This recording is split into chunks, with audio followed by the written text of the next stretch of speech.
Bahujan Samaj party के खिसक रहे जनाधार को देखते हुए आजाद समाज पार्टी अपने को नए विकल्प के तौर पर पेश करने में जुटी है।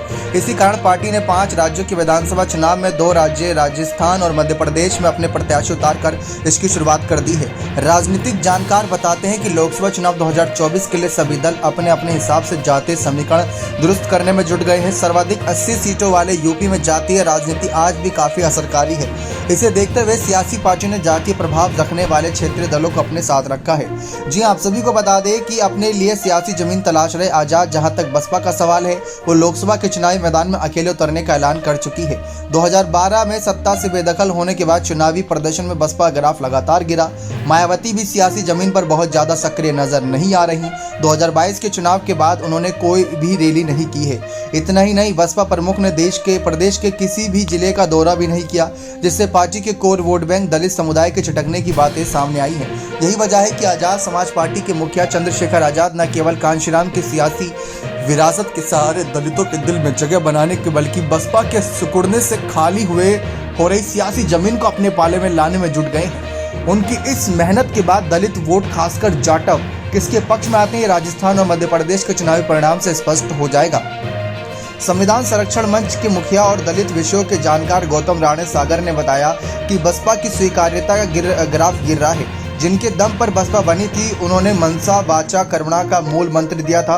परिणाम देखें तो बसपा के कर्मों में किस तरह से जंग लग गई सभी जान रहे हैं। घर में बैठकर परिवर्तन हो रहा है, काडर वोट बचा नहीं है। इमोशनल वोटर जो बचा है वो भी संवादनहीनता के चलते छिटक रहा है। चंद्रशेखर विकल्प नहीं बन पाएंगे, उनके साथ विचारधारा की बहुत बड़ी कमी है। कैसे संगठन चलता है, कैसे विचार रखे जाते हैं, इसका अभाव दिखता है। भीड़ उनके पास बेरोजगार लड़कों की है जिन्हें कहीं काम करने का अवसर नहीं मिलता। वे भीम आर्मी से जुड़कर नीला पटका पहनकर भीड़ बढ़ा देते हैं, वोट में तब्दील होने वाला संदेश नहीं दे पाते। चंद्रशेखर के राजस्थान और मध्य प्रदेश के चुनाव लड़ने के बारे में उन्होंने कहा कि उनके पास कहीं भी वोट बैंक नहीं है। इन दोनों के इतर तीसरा विकल्प कोई और बनेगा, लेकिन उसमें अभी समय लगेगा। उन्होंने बताया कि किसी भी मूवमेंट के चलाने के लिए 3 विषयों की बड़ी जरूरत होती है। पहला कार्डर बेस, दूसरा मास, तीसरा एक्सीडेंटल। चंद्रशेखर एक्सीडेंटल लीडर हैं, उनके पास विजन नहीं है। वरिष्ठ राजनीतिक विश्लेषक कहते हैं कि चंद्रशेखर रावण ने जिन जगहों पर राजनीति में अपनी जगह बनाने की कोशिश की थी, वहां पर सपा और बसपा थी, इसलिए इन दोनों पार्टियों ने इसे कोई ज्यादा महत्व नहीं दिया। बसपा मुखिया ने तो बहुत उल्टा सीधा सुनाया है। कम से कम समय की राजनीति में चंद्रशेखर ने भांप लिया है कि मायावती अब कहीं निकलती नहीं है, किसी से मिलती नहीं है। उसी कमजोरी को जानकर यह जगह भरने का प्रयास कर रहे हैं। सपा समझ रही है कि चंद्रशेखर जहां जहां पांव जमाने का प्रयास करेंगे, सपा वहां काउंटर करेगी। चंद्रशेखर बसपा को विकल्प बनाकर सपा को टक्कर देने के प्रयास में लगी है। इसी कारण उन्होंने नगीना सीट पर भी फोकस कर रखा है। बसपा के प्रदेश अध्यक्ष विश्वनाथ पाल कहते हैं कि आजाद समाज पार्टी जैसे पहले भी कई पार्टियां आ चुकी हैं। उदित राज भी बसपा का विकल्प बनने निकले थे, बाद में बीजेपी से सांसद बनकर खत्म हो गए। आजाद समाज पार्टी के मुखिया 2022 के चुनाव में सपा से गठबंधन के लिए रो रहे थे। बसपा मुखिया ने जिन जनपदों के नाम महापुरुषों के नाम रखे थे, उसे किसने बदला है यह भी सभी जानते हैं। अनुसूचित समाज के महापुरुषों के नाम को सपा ने मिटाकर अपमानित किया था। आजाद समाज पार्टी के मुखिया ऐसे लोगों के साथ मिलकर घूमते हैं। अगर वे बहुजन के लिए काम करते हैं तो जिनकी सरकार ने बहुजनों को अपमानित किया है, उनके साथ गठबंधन के लिए क्यों रो रही हैं? अलग दल बनाने की जरूरत क्यों पड़ रही है? ऐसे लोग बीजेपी सपा का विकल्प नहीं बनते, बस बसपा का विरोध करते हैं। ऐसे लोगों का कोई स्वीकार्यता नहीं होता। आजाद समाज पार्टी के प्रदेश अध्यक्ष सुनील चित्तौड़ कहते हैं कि लोकतंत्र में सबको अपनी बात कहने का हक है, सभी को चुनाव लड़ने का अधिकार है। बसपा के कमजोर होने के सवाल पर चित्तौड़ ने कहा कि 2014 में आजाद समाज पार्टी तो थी नहीं, लेकिन बसपा 0 हो गई। 2019 में केवल 10 सीटें ही जीत पाई। वहीं 2022 के चुनाव में 105 सीट पर ही चुनाव लड़े, बाकी 300 सीट क्यों नहीं जीत पाई? अगर ये लोग कांशीराम के आदर्शों को मानते हैं तो वो पूरे देश में भ्रमण करते थे, मायावती कहीं भी नहीं जाती। सुनील चित्तौड़ ने कहा कि किसी भी आंदोलन और शोषण को लेकर सड़कों पर कभी नहीं उतरती है। जी हां, जो पार्टी 206 विधायक जीतती थी वो केवल 1 सीट पर सिमट गई। बहुजन समाज के हक और अधिकार के लिए जब लड़ नहीं रही है तो लोग इनके साथ क्यों आएंगे? जो लोग उनके हक के लिए सड़कों पर आएंगे तो जनता उसी की ओर रुख करेगी। महापुरुषों के नाम बदलने वाले लोगों के साथ गठबंधन पहले किसने किया?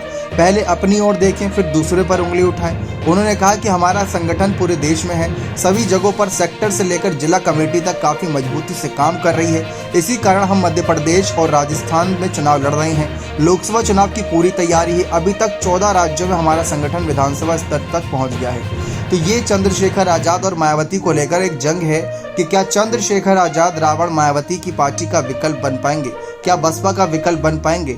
और जब चंद्रशेखर आज़ाद से भी इसी बारे में सवाल पूछा जाता है कि क्या वह मायावती का विकल्प बनना चाहते हैं, तो उन्होंने कहा कि हम मायावती का विकल्प नहीं बनना चाहते, बल्कि जो मायावती की पार्टी की विचारधारा हो गई है उसको नष्ट करना चाहते हैं। हम चाहते थे कि हम मायावती की पार्टी में रहकर ही काम करें, हम विकल्प तो कहीं बनना ही नहीं चाहते थे। हम तो बस दलित समाज और उनकी सेवा करना चाहते थे और जिनको उनका अधिकार नहीं मिलता था उनके हक की बात करते थे। लेकिन मायावती की पार्टी ने ही इस पार्टी को पारिवारिक संगठन बना दिया है, जिसकी वजह से इनका ग्राफ गिरता जा रहा है। देखा जाए तो एक समय समाजवादी पार्टी काफ़ी ऊंचाइयों पर थी, लेकिन जब ये पार्टी पारिवारिक संगठन बनी, अखिलेश आए, डिम्पल आए, सब परिवार के सदस्य ही आ गए, तो ये परिवार का ग्राफ गिरता चला गया। 2004 में समाजवादी पार्टी 35 सीटों पर थी, 2023 में देखा जाए तो उनके 3 ही सांसद हैं। तो ये एक बहुत बड़ा नतीजा है कि अगर आप पारिवारिक संगठन की ओर जाओगे तो आपको नुकसान होगा ही। लेकिन चंद्रशेखर आज़ाद ने अभी तक मायावती को ठेस पहुंचाने वाली कोई ऐसी बात नहीं बोली। लेकिन हाँ, बसपा को ये लगता है कि चंद्रशेखर आज़ाद के आने के बाद से ही पार्टी का ग्राफ गिरा है। अब राजस्थान, मध्य प्रदेश और ऐसे कई राज्य जहां पर दलित वोटर्स काफ़ी बड़ी भूमिका में हैं और वहां पर हार जीत का फैसला करते हैं, उनके ऊपर बहुत कुछ निर्भर करेगा। बात चंद्रशेखर आज़ाद रावण के समर्थन की है, तो इस समय चंद्रशेखर आज़ाद रावण को समर्थन मिलना एक मजबूरी सा हो जाएगा, यानी कि समर्थन देना एक मजबूरी होगा, क्योंकि मायावती तो इंडिया दल में आई नहीं। तो चंद्रशेखर आज़ाद रावण भीम आर्मी प्रमुख को ही इंडिया दल अब समर्थन देगा मजबूरी में। जैसा कि हम बार बार एक शब्द इस्तेमाल कर रहे हैं, मजबूरी, तो वही मजबूरी अखिलेश के सामने भी है, वही मजबूरी जयंत चौधरी के सामने भी है।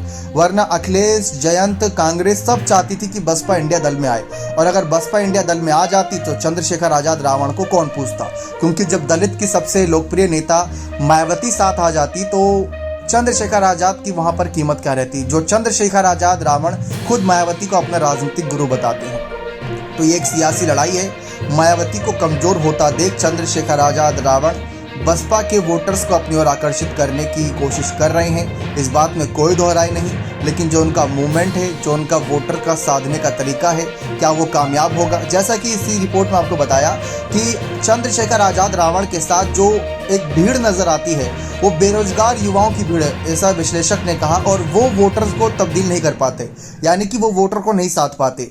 तो वोटर को साधने का काम कौन करता है। आप देख सकते हैं कि मायावती अगर आज को ऐलान कर दे तो मायावती के साथ लाखों लोग खड़े हो जाएंगे, लेकिन चंद्रशेखर आज़ाद रावण को ऐलान कर दे तो लाखों लोग खड़े तो होंगे, लेकिन क्या वह वोट देंगे उनको, सवाल वहां पर आकर खड़ा होता है। तो आपको क्या लगता है कि लोकसभा चुनाव 2024 से पहले दलित वोटर्स के लिए सबसे सही विकल्प कौन होगा, मायावती या चंद्रशेखर आज़ाद रावण? अपनी राय कमेंट सेक्शन में जोड़ दीजिएगा। बहुत बहुत धन्यवाद।